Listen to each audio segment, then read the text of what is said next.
y a un moment exact où un homme perd une femme pour toujours. Ce n'est pas quand il la trompe. Ce n'est pas quand il la traite mal. Ce n'est pas quand il perd d'intérêt. C'est beaucoup plus subtil et beaucoup plus dévastateur que tout ça. C'est le moment exact où il lui demande la permission d'être un homme. Et si tu regardes ceci, tu as probablement déjà commis cette erreur fatale plus de fois que tu ne voudrais l'admettre. Combien de fois as-tu demandé « ça te va si » quand tu voulais l'embrasser? Combien de fois as-tu demandé son approbation avant de prendre une décision? Combien de fois as-tu attendu son signal de feu vert avant d'agir? Et après, tu t'es demandé pourquoi diable elle a perdu tout intérêt. Pourquoi soudainement elle te voit comme un ami? Pourquoi elle a choisi cet autre type qui ne lui demande même rien, qui fait simplement ce qu'il veut? Je vais te révéler quelque chose qui va changer ta vie avec les femmes de façon permanente. Quelque chose que 97% des hommes ne comprendront jamais. Les femmes ne veulent pas que tu leur demandes la permission. En fait, chaque fois que tu le fais, quelque chose meurt à l'intérieur de leur attraction envers toi. Et ce n'est pas parce qu'elles sont de mauvaises personnes ou parce qu'elles apprécient de te voir confus. C'est parce que tu es en train de violer une loi psychologique fondamentale qui gouverne l'attraction féminine depuis des millions d'années.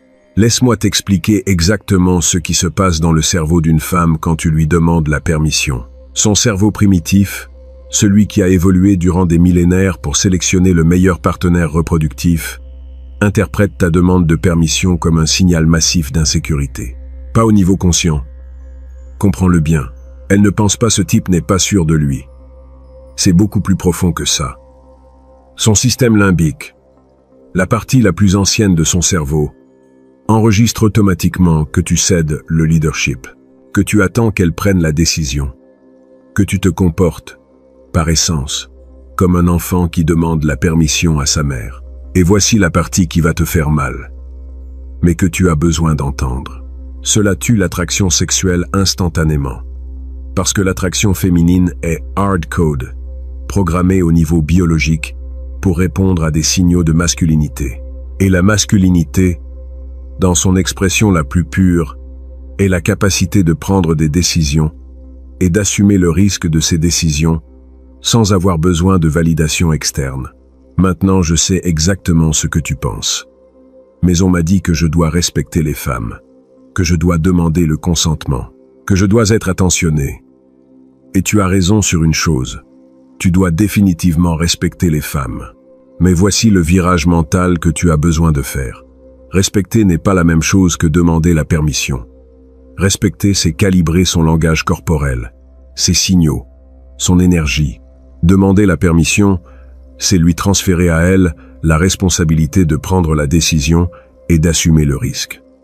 Pense-le de cette manière. Quand tu vas l'embrasser et que tu lui demandes « Je peux t'embrasser », qu'est-ce que tu fais réellement? Tu la forces à prendre la décision la plus importante du moment. Tu lui dis implicitement « Je ne fais pas confiance à ma capacité de lire la situation. Je ne fais pas confiance au fait que je sois suffisamment valeureux pour toi. Je ne fais pas confiance au fait que mon baiser soit désiré. Alors j'ai besoin que tu me dises que c'est bon. » Et à ce moment-là, tu viens de tuer toute la magie, toute la tension sexuelle, toute l'émotion du moment. Les femmes sont biologiquement programmées pour se sentir attirées par des hommes qui démontrent des qualités de leadership, une capacité à prendre des décisions sans douter et une sécurité en eux-mêmes. C'est la sélection naturelle basique. Pendant des millions d'années, les femmes qui ont choisi des hommes capables de diriger, protéger et prendre des décisions rapides dans des moments critiques, ont eu une descendance avec de plus grandes probabilités de survivre. Cela est resté gravé dans l'ADN féminin. Ce n'est pas quelque chose qu'elles peuvent contrôler consciemment. Alors, que diable fais-tu au lieu de demander la permission? Voici le protocole exact qui va transformer complètement tes interactions avec les femmes. Premièrement, tu développes ta capacité à lire les signaux non-verbaux, le langage corporel, le ton de la voix, l'énergie. Quand une femme est intéressée, tu le sais. Elle s'incline vers toi. Elle maintient le contact visuel. Elle touche ses cheveux. Elle rit à tes blagues. Elle te touche nonchalamment. Elle cherche des excuses pour être près de toi. Tout cela sont des signaux verts qui ne requiert pas de vérification verbale. Deuxièmement, tu agis avec intention et confiance. Quand tu sens le moment correct, quand les signaux sont là, tu t'approches simplement lentement. Tu lui donnes suffisamment de temps pour s'éloigner si elle ne veut pas. Mais tu ne demandes pas. Tu ne demandes pas d'autorisation. Tu vas simplement chercher ce que tu veux, avec la confiance d'un homme qui sait que son avance est la bienvenue. Et voici ce qu'il y a de beau. Si tu es vraiment en train de lire les signaux correctement, elle va vouloir que tu prennes cette initiative. Elle va être en train d'attendre que ce soit toi qui comble l'écart. Troisième étape, et c'est critique. Tu élimines complètement de ton vocabulaire toutes les phrases qui cherchent l'approbation. C'est bon, oui. Ça te dérange que je puisse? Ça te va. Chacune de ces phrases communique subconsciemment qu'elle a une valeur supérieure à la tienne. Que son opinion sur ce que toi tu dois faire est plus importante que ta propre intuition et décision. Maintenant, c'est ici que la plupart des hommes se trompent complètement. Ils pensent que ne pas demander la permission signifie être un imbécile, signifie être agressif, signifie ignorer complètement ce qu'elle veut. Et c'est une mauvaise interprétation totale de ce que je te dis. Ne pas demander la permission ne signifie pas être irrespectueux ou ignorer ses désirs. Cela signifie être un homme qui a la confiance suffisante pour prendre des décisions, créer des expériences et diriger l'interaction sans avoir besoin de validation constante. Laisse-moi te donner un exemple concret. Tu sors avec une femme et il est l'heure de décider où aller. L'homme moyen demande « Où veux-tu aller ?» et il lui transfère toute la responsabilité de la décision. Elle dira probablement « Je ne sais pas, toi décide, ou là où tu veux. » Et sais-tu ce qu'il fait après? Il insiste pour qu'elle décide. « Non, sérieusement. Dis-moi toi, je veux que tu ailles là où ça te plaît. » Et à ce moment-là, il vient de communiquer qu'il est incapable de prendre une décision simple. L'homme qui comprend cela fait quelque chose de complètement différent. Il dit « Je connais un endroit incroyable de cuisine thaïlandaise. On y va. » Point. Il ne demande pas. Il ne cherche pas l'approbation. Il décide simplement et dirige.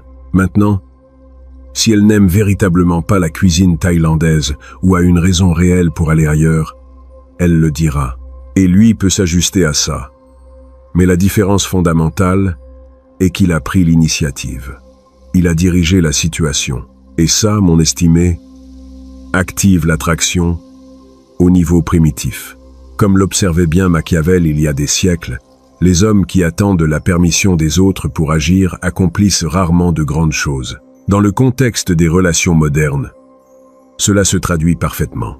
Les hommes qui attendent la permission des femmes pour être des hommes réussissent rarement à maintenir leur attraction, parce que la permission implique la hiérarchie. Elle implique qu'il y a quelqu'un de supérieur qui octroie l'autorisation à quelqu'un d'inférieur. Et l'attraction sexuelle ne fonctionne pas dans des dynamiques hiérarchiques où l'homme est en position inférieure. Voici quelque chose qu'on ne t'a probablement jamais dit. Les femmes testent constamment si tu es capable de prendre des décisions sans leur validation. Elles le font inconsciemment. Elles te diront « Je ne sais pas quand tu leur demanderas quelque chose ». Elles te donneront des réponses vagues. Elles te mettront dans des situations où tu dois décider. Et elles observent attentivement si tu as la colonne vertébrale pour simplement décider et agir, ou si tu vas continuer à supplier pour leur approbation. Quand tu échoues à ces tests, quand tu continues à demander la permission et la validation, son cerveau enregistre. Cet homme n'est pas capable de diriger. Il a besoin que je lui dise quoi faire. Il n'a pas confiance en lui. Ce n'est pas le type d'homme avec qui je veux être, et elle ne le pense pas consciemment ainsi.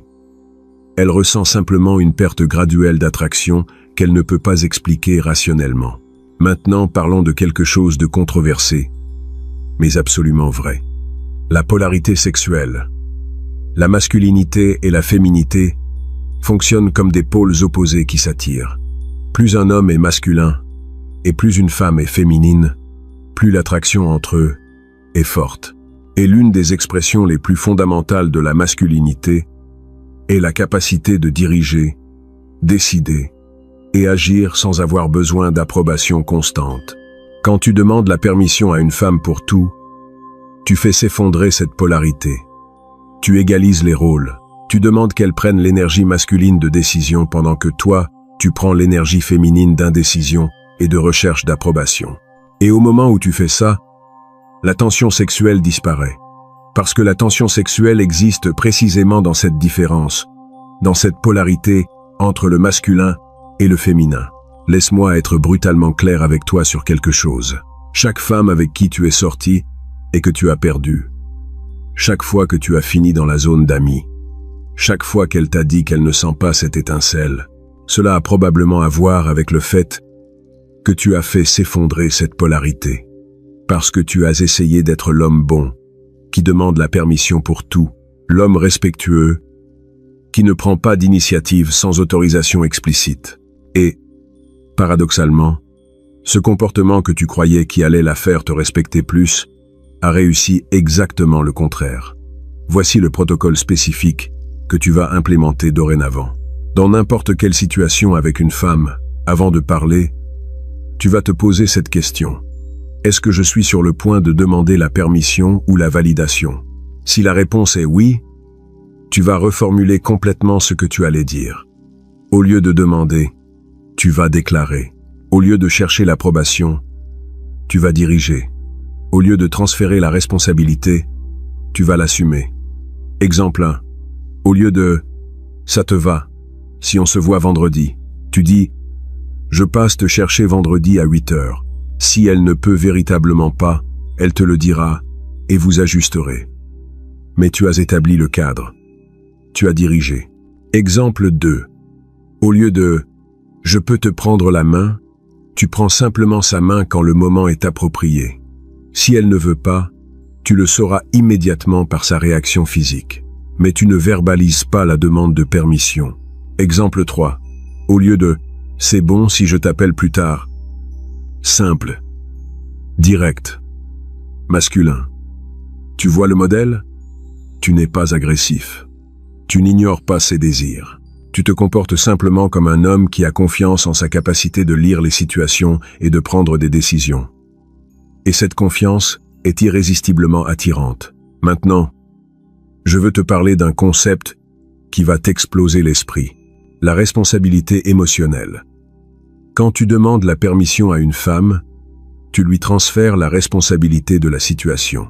Si quelque chose tourne mal, mentalement, tu peux dire « mais elle m'a donné la permission ». Si quelque chose tourne bien, tu ne peux pas prendre le crédit complet parce qu'elle a autorisé. Dans tous les cas, tu évites la responsabilité complète de tes actions. Les femmes détectent cela au niveau subconscient et le méprisent. Parce que ce qu'elles cherchent réellement est un homme qui est prêt à assumer la responsabilité complète de ses décisions et actions, qui n'a pas besoin de distribuer cette responsabilité en lui demandant d'approuver chaque mouvement, qui a le courage de dire « j'ai décidé ceci, j'ai assumé ce risque ». Et si ça tourne mal, c'est ma responsabilité. Comme Machiavel le signalait magistralement, un prince qui gouverne en demandant la permission à ses sujets n'est pas vraiment un prince. C'est une marionnette. Et dans le contexte des relations, un homme qui demande constamment la permission à la femme n'est pas perçu comme un leader potentiel. Il est perçu comme quelqu'un qui a besoin d'être dirigé. Voici quelque chose que très peu d'hommes comprennent. Les femmes veulent que tu prennes des décisions. Elles veulent que tu diriges. Elles veulent que tu assumes des risques calculés, non pas parce qu'elles sont soumises ou parce qu'elles ne peuvent pas prendre leurs propres décisions, mais parce que quand tu assumes ce rôle masculin de leadership décidé, elles peuvent se détendre dans leur féminité. Elles peuvent faire confiance. Elles peuvent s'abandonner à l'expérience sans avoir à être constamment en mode contrôle. Pense-le comme ça. Elle passe toute la journée à prendre des décisions, dans son travail, avec sa famille, avec ses amis. Elle est constamment en mode analytique, en train de résoudre des problèmes, d'être responsable. Quand elle est avec toi, une partie primitive de son cerveau veut désactiver ce mode et simplement profiter d'être avec un homme qui peut gérer les choses, qui peut décider où aller, quoi faire, comment procéder. Et chaque fois que tu lui demandes la permission, tu es en train de lui dire qu'elle a besoin de continuer en mode décision, qu'elle ne peut pas se détendre, qu'elle doit continuer à se diriger elle-même. Et voici l'ironie magnifique de tout cela. Quand tu arrêtes de demander la permission et commences à diriger avec confiance, les femmes deviennent beaucoup plus réceptives à tes avances, parce qu'elles sont finalement en train d'expérimenter cette polarité sexuelle qui génère l'attraction réelle. Elles sont finalement avec un homme qui se comporte comme un homme, pas comme un comité qui cherche l'approbation pour chaque décision. Maintenant, il y a quelque chose de critique que j'ai besoin d'éclaircir avant que tu interprètes mal tout ça. Ne pas demander la permission ne signifie pas ignorer les signes d'inconfort. Cela ne signifie pas procéder quand elle n'est clairement pas intéressée. Cela ne signifie pas être sourd à sa communication non verbale. De fait, cela signifie exactement le contraire. Cela signifie que tu es si calibré, si conscient des signaux subtils, que tu n'as pas besoin de demander la permission verbalement, parce que tu connais déjà la réponse en lisant son énergie et son langage corporel. C'est le niveau de maîtrise que tu as besoin de développer. La capacité de lire une femme si bien que tu sais quand c'est le moment correct pour agir sans besoin de confirmation verbale. Tu sais quand elle veut que tu l'embrasses. Tu sais quand elle attend que tu prennes sa main. Tu sais quand elle veut que tu escalades physiquement. Non pas parce qu'elle te l'a dit avec des mots, mais parce que son corps, son énergie, son comportement te le communiquent clairement. La plupart des hommes demandent la permission parce qu'ils n'ont pas ce calibrage. Ils ne font pas confiance à leur capacité de lire les signaux. Alors, ils utilisent les mots comme une béquille pour compenser leur manque d'intelligence sociale et émotionnelle. Mais voici la vérité inconfortable. Développer ce calibrage est ta responsabilité. C'est une partie d'être un homme que les femmes trouvent attirant. Parlons spécifiquement du moment du baiser, parce que c'est là que la plupart des hommes commettent cette erreur fatale. Le moment du premier baiser est l'un des moments les plus chargés émotionnellement dans n'importe quelle interaction romantique. C'est le point d'inflexion où tu passes de « on apprend à se connaître » à « il y a quelque chose de sexuel ici ». Et la façon dont tu gères ce moment détermine massivement comment elle te perçoit dorénavant. Quand tu demandes « je peux t'embrasser », tu détruis complètement la magie de ce moment, parce que ce moment doit être spontané. Il doit couler naturellement de la tension sexuelle que vous avez construite. Il doit se sentir comme quelque chose d'inévitable, quelque chose qui doit simplement arriver par la chimie entre vous. Mais quand tu verbalises la question, tu transformes un moment organique en une transaction verbale. Tu transformes la passion en un contrat qui requiert une signature. Voici comment tu gères ce moment comme un homme qui comprend l'attraction féminine. Quand tu sens que le moment est correct, quand les signaux sont tous là, tu commences simplement à t'approcher lentement, pendant que tu maintiens un contact visuel intense. Tu lui donnes suffisamment de temps pour s'éloigner si elle ne veut pas. Mais tu ne dis rien. Tu laisses la tension se construire. Et si elle est intéressée, et si tu as vraiment lu les signaux correctement, elle va rester là. Elle va fermer ses yeux. Elle va incliner sa tête légèrement. Et ce baiser va être 1000 fois plus puissant que n'importe quel baiser qui serait arrivé après avoir demandé la permission. Comme Machiavel le comprenait parfaitement, la fortune favorise les audacieux. Les hommes qui attendent le moment parfait, qui attendent toutes les garanties, qui attendent une permission explicite, perdent généralement l'opportunité complètement. Parce que les opportunités dans la séduction sont comme des vagues. Elles arrivent au bon moment. Et si tu ne les prends pas quand elles arrivent, elles partent. Et peut-être qu'elles ne reviendront pas. Maintenant, je veux te parler de quelque chose qui va changer ta perspective complètement. La différence entre consentement et permission. Le consentement est quelque chose qu'elle donne ou ne donne pas basé sur son désir véritable. C'est quelque chose que tu peux lire dans son comportement, son langage corporel, sa participation active. La permission est quelque chose que tu l'obliges à verbaliser parce que tu ne fais pas confiance à ta capacité de lire son consentement non verbal. Une femme consent quand elle s'incline vers toi, quand elle cherche ton contact, quand elle crée des opportunités pour être seule avec toi, quand elle maintient un contact visuel prolongé, quand elle répond positivement à ton escalade physique graduelle. Tout ça, c'est un consentement très clair, qui ne requiert pas que tu lui demandes C'est bon? Oui, toutes les 30 secondes. Mais voici le problème. Nous vivons à une époque où l'on a dangereusement confondu le consentement avec la permission verbale explicite. Et cette confusion est en train de tuer la tension sexuelle naturelle entre hommes et femmes. Parce que la tension sexuelle vit dans le non-dit, dans l'implicite, dans cette communication subtile qui se produit à travers des regards, des touchés, de l'énergie. Quand tu verbalises tout, tu tues cette tension. Alors, voici ta nouvelle manière d'opérer. Tu développes ta capacité de lecture de signaux au niveau expert. Tu apprends à distinguer parfaitement quand une femme est intéressée contre quand elle est seulement aimable. Tu apprends à reconnaître quand elle attend que tu prennes l'initiative contre quand elle n'est véritablement pas intéressée. Et une fois que tu as ce calibrage, tu agis avec décision basée sur ce que tu es en train de lire, sans demander la permission, sans chercher de garantie verbale, simplement en faisant confiance à ta capacité de lire la situation. Et voici ce qui est beau. Quand tu opères de cette manière, quand tu prends des décisions et diriges l'interaction avec confiance, les femmes se sentent immensément attirées vers toi, parce qu'elles sont enfin avec un homme qui n'a pas besoin qu'on lui tienne la main à chaque étape. Un homme qui a confiance en lui. Un homme qui est prêt à assumer le risque de l'initiative. Maintenant, il y a quelque chose de plus que tu as besoin de comprendre sur cette dynamique. Quand tu arrêtes de demander la permission, tu vas inévitablement commettre quelques erreurs. Tu vas mal lire certaines situations. Tu vas essayer d'embrasser une femme qui n'était pas prête. Tu vas prendre des décisions qui s'avèrent être fausses. Et c'est parfait. Parce que ces erreurs sont une partie essentielle du processus de calibrage.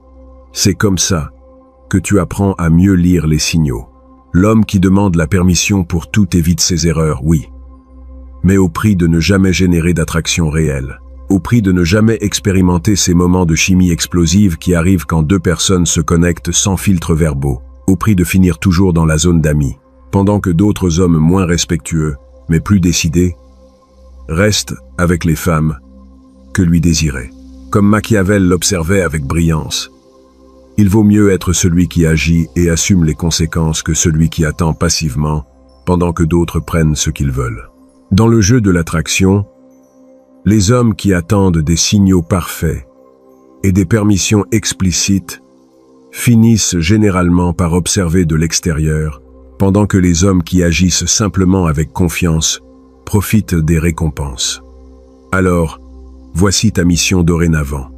Élimine complètement de ton comportement toutes les demandes de permission.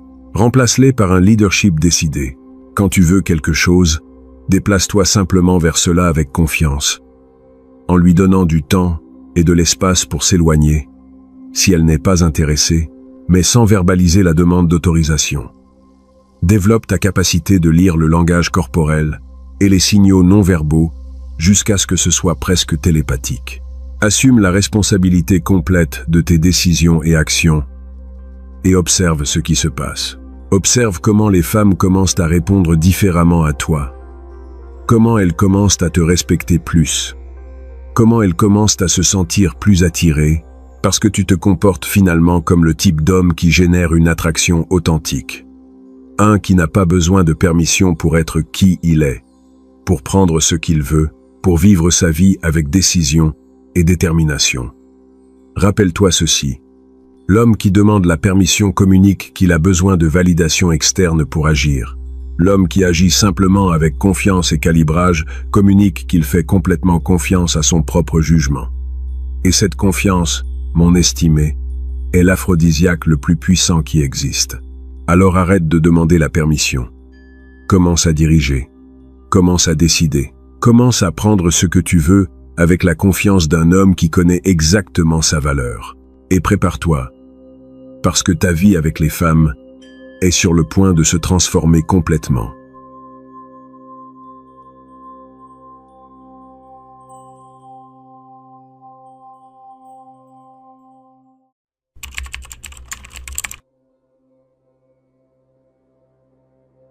Laisse-moi te dire quelque chose que personne ne te racontera.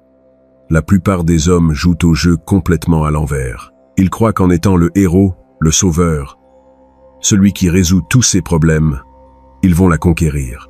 Erreur fatale. La faiblesse la plus dangereuse d'une femme n'est pas qu'elle ait besoin d'être sauvée. C'est son besoin obsessionnel d'être elle-même la sauveuse. Ce fantasme narcissique de « je suis la seule qui peut le dompter, la seule qui le comprend vraiment ». Et quand tu actives cet instinct, elle s'investit, devient obsédée et te transforme en son projet de vie. Reste là. Je vais t'enseigner exactement comment cela fonctionne. Regarde, je vais être direct avec toi. Ce que je vais te raconter, tu ne l'entendras dans aucun programme sur les relations, ni dans ces livres de développement personnel qui te disent d'être toi-même et que la bonne femme arrivera. C'est de la foutaise emballée dans du joli papier. La vérité est la suivante. Il existe un instinct féminin si puissant, si profond, que lorsque tu le comprends et l'utilises à ton avantage, il change complètement la dynamique de pouvoir dans n'importe quelle relation. Et je ne parle pas de trucs bon marché, ni de te rendre intéressant en faisant semblant d'avoir une vie fascinante. Je parle de psychologie pure, de comment fonctionne réellement l'attraction. T'es-tu déjà demandé pourquoi ta cousine, ta sœur ou cet ami que tu as fini toujours avec le même type d'homme, le type qui a des problèmes, celui que personne ne comprend, celui qui traverse un moment difficile, et elle jure que cette fois ce sera différent. Qu'elle peut le changer, qu'elle est spéciale. Ce n'est pas une coïncidence. C'est de la biologie mélangée à de l'ego. Les femmes grandissent en consommant des histoires où elles sont l'héroïne qui transforme le monstre en prince. La Belle et la Bête n'est pas un conte pour enfants. C'est un manuel d'instruction que les femmes mémorisent dès leur plus jeune âge. Elles veulent être l'élue, la seule qui réussit ce que personne d'autre n'a pu faire. Cela les fait se sentir précieuses, uniques, spéciales. Et voici ce que la plupart des hommes ne comprennent pas. Quand tu arrives en étant le type parfait, sans problème, sans couche, sans mystère, sans rien qu'elle ait besoin de réparer, tu n'actives rien en elle. Tu es sûr. Tu es prévisible. Tu es ennuyeux. Tu es ennuyeux.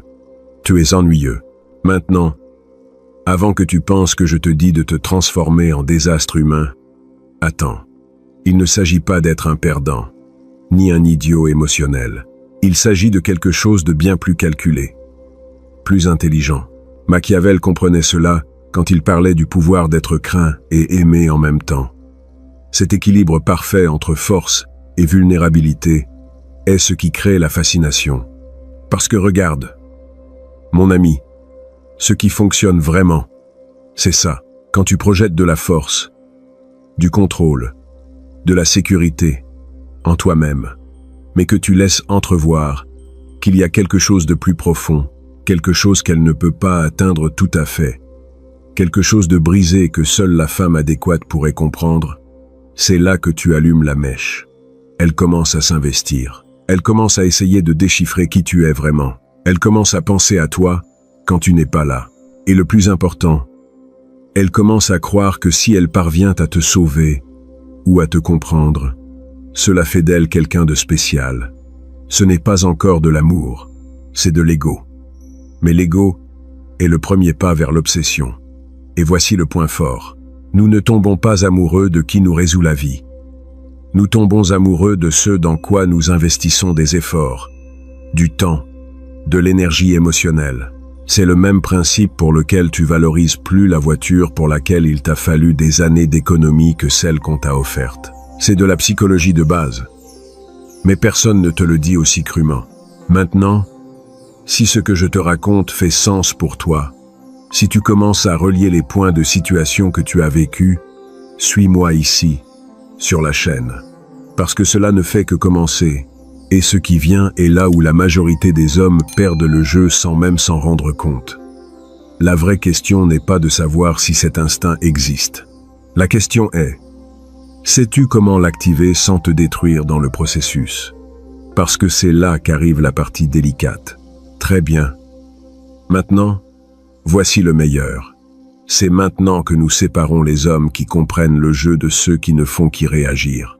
Ce que je vais t'expliquer porte un nom qui semble compliqué.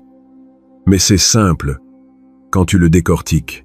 La narration du casse-tête insoluble Et non, ce n'est pas une technique sortie d'un livre gringot de séduction.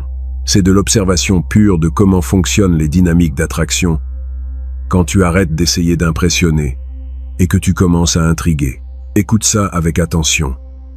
Il y a une différence abyssale entre être vulnérable et être faible. La plupart des hommes confondent ces deux concepts, et c'est pour ça qu'ils finissent dans la zone d'amis, ou en étant l'épaule sur laquelle elle pleure pour un autre.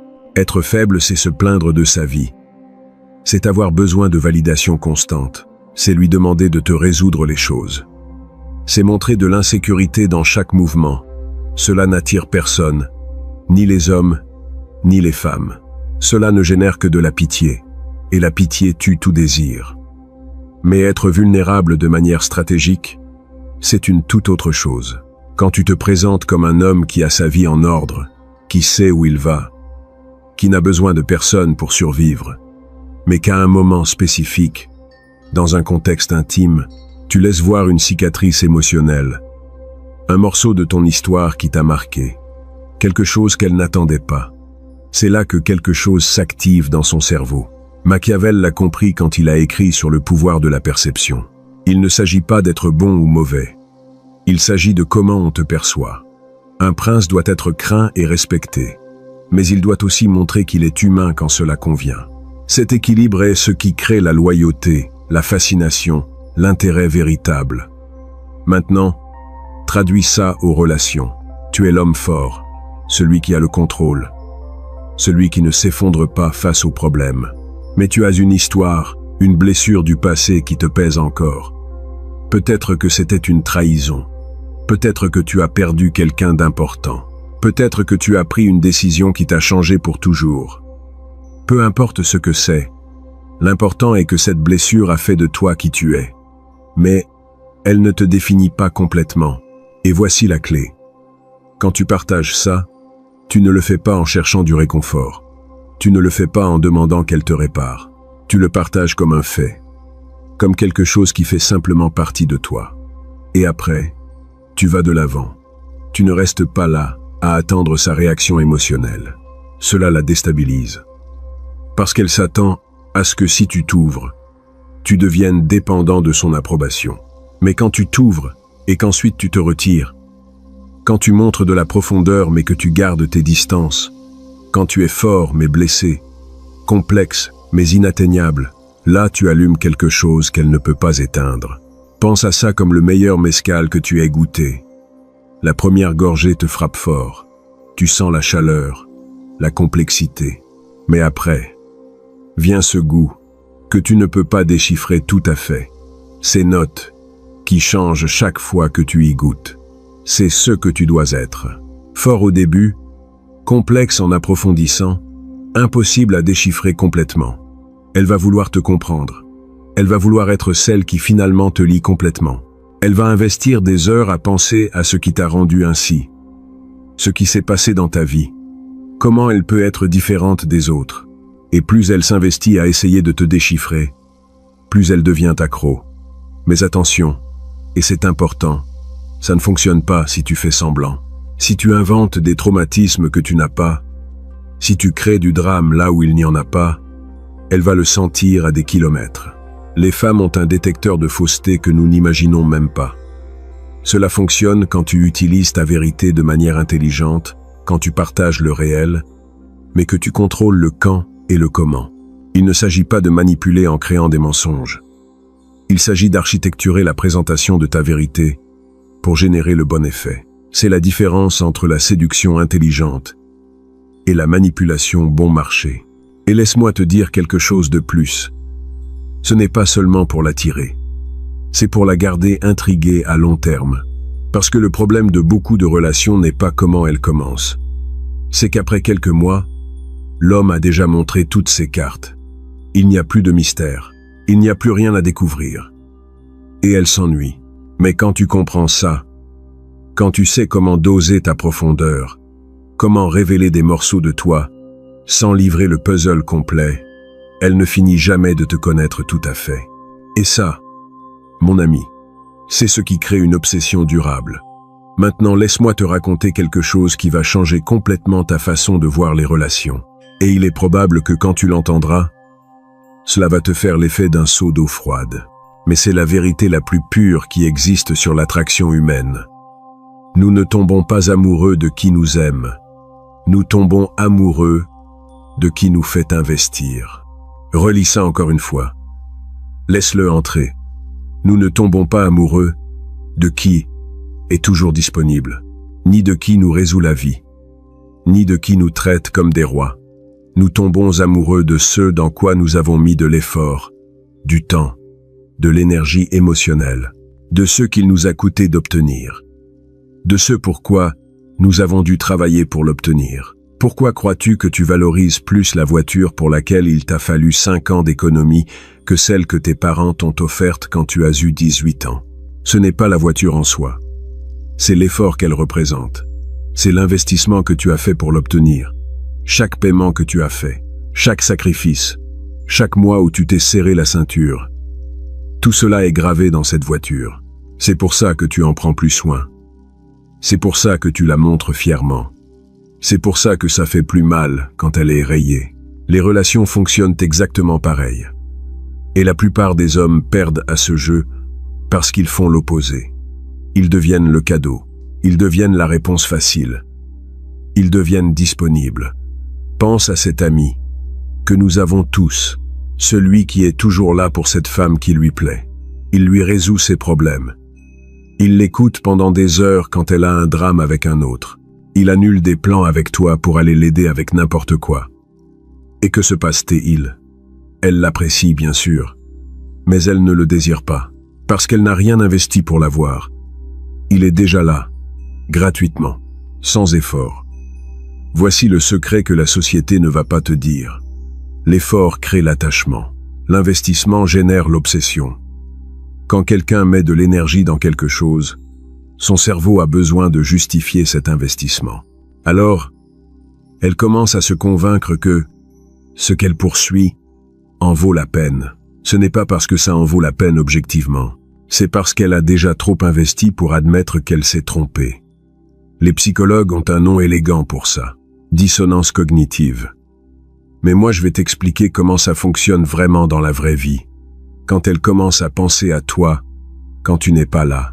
Quand elle commence à se demander pourquoi tu ne lui réponds pas immédiatement.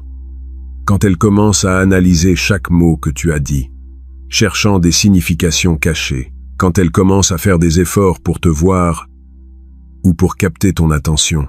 C'est là que son cerveau commence à travailler en ta faveur. Parce qu'elle est en train d'investir du temps, de l'énergie mentale, de l'énergie émotionnelle. Et plus elle investit, plus elle a besoin que tu en vailles la peine. Parce que l'alternative est d'admettre qu'elle a perdu son temps. Et personne ne veut ressentir ça. C'est pour ça que les femmes restent avec des hommes qui les font souffrir. Ce n'est pas parce qu'elles sont bêtes. C'est parce qu'elles ont déjà tellement investi à essayer de les conquérir, de les comprendre, de les changer, que sortir signifierait perdre tout cet investissement. Leur ego ne peut pas le supporter. Maintenant, avant que tu penses que je te dis d'être un mufle qui l'a fait souffrir, freine. Il ne s'agit pas de ça. Il s'agit de comprendre la mécanique pour l'utiliser de manière intelligente. La différence entre un homme qui comprend ça et un qui ne le comprend pas est simple. Celui qui comprend sait que son temps et son attention sont précieux. Il ne les offre pas. Il les partage quand il le décide, selon ses termes. Non pas parce qu'il est difficile ou qu'il joue, mais parce qu'il a véritablement des choses importantes à faire. Il a une vie qui lui importe. Il a des priorités qui ne bougent pas juste parce qu'une femme est apparue. Et ça, paradoxalement, c'est ce qui fait qu'elle investit plus. Machiavel savait ça quand il disait qu'il vaut mieux être craint qu'aimé, si on ne peut pas être les deux. Mais ce qu'il disait réellement, c'est que le respect naît de la perception de la valeur, pas du don total. Un prince qui donne tout perd son mystère, son pouvoir. Un prince qui dose sa faveur crée de la faim. Et voici le côté brutal. Pendant que l'homme typique la poursuit, lui envoie des messages, cherche son approbation, supplie pour son attention, elle n'investit rien. Elle ne fait que recevoir. Et ce qui arrive facilement, repart facilement. Mais quand tu fais un pas en avant et 2 en arrière, Quand tu montres de l'intérêt mais pas de besoin, quand tu apparais mais que tu disparais aussi, quand tu es imprévisible mais pas chaotique, elle commence à se questionner. Elle commence à se demander si tu es vraiment différent. Elle commence à vouloir se prouver à elle-même qu'elle peut t'avoir. Et c'est là que commence son investissement. C'est là que le jeu change. Parce que écoute bien ça. Quand tu poursuis, tu investis et elle reçoit. Mais quand tu recules stratégiquement, elle poursuit, elle investit et tu reçois. Tu vois la différence. Ce n'est pas seulement de la sémantique. C'est un changement total dans la dynamique de pouvoir. Et la partie qui me fascine le plus là-dedans, la partie qu'il m'a fallu des années à comprendre, c'est qu'elle ne va pas admettre qu'elle fait ça. Elle ne va même pas le reconnaître consciemment. Mais son comportement va changer. Elle va chercher des moyens d'être proche. Elle va entamer des conversations. Elle va trouver des excuses pour te voir. Elle va investir. Et plus elle investit, plus elle va se convaincre que tu es spécial, que c'est différent, que ça vaut la peine. C'est ça le piège final de la séduction. Ce n'est pas que toi tu l'as conquis, c'est qu'elle se convainc qu'elle t'a conquis toi. Maintenant, ancrons tout ça dans la réalité. Parce qu'une chose est de comprendre la théorie, et une autre, très différente, est de l'appliquer sans devenir un imbécile dans le processus. Ce que je vais te dire maintenant, c'est ce qui sépare les hommes qui utilisent cette connaissance pour créer des relations profondes de ceux qui l'utilisent seulement pour nourrir leur ego et finissent seuls. Quand elle te transforme en son projet, quand tu deviens cette personne qu'elle a besoin de déchiffrer, de comprendre, de conquérir, c'est là que tu as le pouvoir maximum. Mais avec ce pouvoir vient une responsabilité que la plupart ne veulent pas accepter. Tu dois être authentique dans ta complexité. Laisse-moi t'expliquer ce que ça signifie. Être son projet, ce n'est pas faire semblant d'être intéressant. Ce n'est pas inventer du drame là où il n'y en a pas. Ce n'est pas jouer au mauvais garçon, quand en réalité tu es un type décent. Parce que si tu fais ça, à un moment donné le masque va tomber. Et quand il tombera, tu ne perds pas seulement la femme, tu perds ta dignité dans le processus. Être son projet, c'est présenter ta vérité de la bonne manière. C'est comprendre que nous avons tous des couches. Nous avons tous des histoires. Nous avons tous des contradictions. Et au lieu de tout vomir au premier rendez-vous, ou de tout cacher pour paraître parfait, tu apprends à doser qui tu es. Pense-le comme ça. Elle a besoin de sentir qu'elle apprivoise quelque chose de sauvage, qu'elle comprend quelque chose que d'autres n'ont pas pu, qu'elle accomplit quelque chose qui lui donne de la valeur. Et tu dois lui donner cette expérience sans cesser d'être qui tu es réellement. Voici l'astuce que personne ne te dit. Il ne s'agit pas de créer un personnage. Il s'agit de mettre en valeur les parties de toi qui sont déjà complexes, celles qui sont déjà intéressantes, celles qui ont déjà de la profondeur. Nous les avons tous. Sauf que la plupart des hommes les cachent par peur de ne pas être acceptés, ou les offrent toutes dans la première conversation par anxiété de créer un lien. Machiavel comprenait que gouverner n'était pas seulement avoir du pouvoir, c'était gérer comment les autres perçoivent ce pouvoir. Un dirigeant efficace ne montre pas toutes ses cartes. Il garde certains mouvements secrets. Il laisse les gens spéculer. Il maintient le mystère stratégiquement, pas par fausseté, mais par intelligence. Maintenant, traduis ça dans ta vie. Quand tu rencontres une femme, elle n'a pas besoin de connaître toute ton histoire la première semaine. Elle n'a pas besoin de connaître chacune de tes vulnérabilités, chacune de tes peurs, chaque détail de tes relations passées. Ça se gagne avec le temps, avec la confiance, avec des moments authentiques. Mais voici l'important. Pendant ce temps, tu maintiens ta vie en mouvement. Tu as des projets qui t'importent. Tu as des objectifs que tu poursuis. Tu as des moments où tu n'es pas disponible parce que tu es véritablement en train de construire quelque chose. Et ça la fait se demander, qu'est-ce qu'il construit? Qu'est-ce qui le motive? Qui est cet homme réellement? Et quand elle se pose ces questions, quand elle pense à toi sans que tu sois présent, quand elle essaie de comprendre ton monde, c'est là que tu deviens son projet, mais pas parce que tu es un faux mystère, mais parce que tu as une vie réelle, qui est naturellement intéressante. Maintenant, la ligne fine sur laquelle tu dois marcher est celle-ci. Ne lui donne jamais tout ce qu'elle demande, mais ne la laisse jamais les mains vides. Donne-lui toujours assez pour qu'elle se sente proche, mais jamais autant pour qu'elle sente qu'elle t'a complètement. C'est comme alimenter un feu. Si tu jettes tout le bois d'un coup, tu l'étouffes. Si tu ne jettes rien, il s'éteint tout seul. Mais si tu jettes morceau par morceau, au bon moment, le feu continue de brûler. Et voici quelque chose que beaucoup ne voudront pas entendre. Cela ne fonctionne pas pour les relations superficielles. Cela ne s'adresse pas à l'homme qui veut seulement coucher avec quelqu'un et disparaître. C'est pour l'homme qui comprend que la vraie séduction est à long terme. Que le vrai pouvoir réside dans la création d'une dynamique où elle choisit de rester non par nécessité, mais par fascination. Parce qu'au final, mon ami, ce que nous construisons ici n'est pas un piège. C'est une dynamique où les deux gagnent. Elle obtient ce qu'elle cherche biologiquement. Un homme qui est un défi, qui a de la profondeur, qui n'est pas comme les autres. Et toi, tu obtiens ce dont tu as besoin. Une femme qui est véritablement intéressée, qui investit, qui reste parce qu'elle le veut, pas parce que tu l'as supplié. Mais tu dois être honnête avec toi-même sur une chose. As-tu vraiment une vie qui en vaut la peine? Ou es-tu si désespéré d'avoir quelqu'un que tu as fait des femmes ton seul projet? Parce que si elle est ton seul projet, tu échoues. Si tu es son projet, tu gagnes. La différence réside dans le fait que tu aies quelque chose de plus grand à poursuivre que seulement son attention. Quelque chose qui te passionne vraiment. Quelque chose qui, quand elle te demande « sur quoi tu travailles ?», te permette de répondre avec quelque chose d'authentique qui te fait briller les yeux. C'est là que la magie opère. Quand elle voit qu'elle doit entrer en compétition pour ton attention, non pas avec une autre femme, mais avec ton but, avec tes objectifs, avec ta vie, parce que c'est là qu'elle se rend compte que t'avoir à ses côtés est un privilège, pas un droit.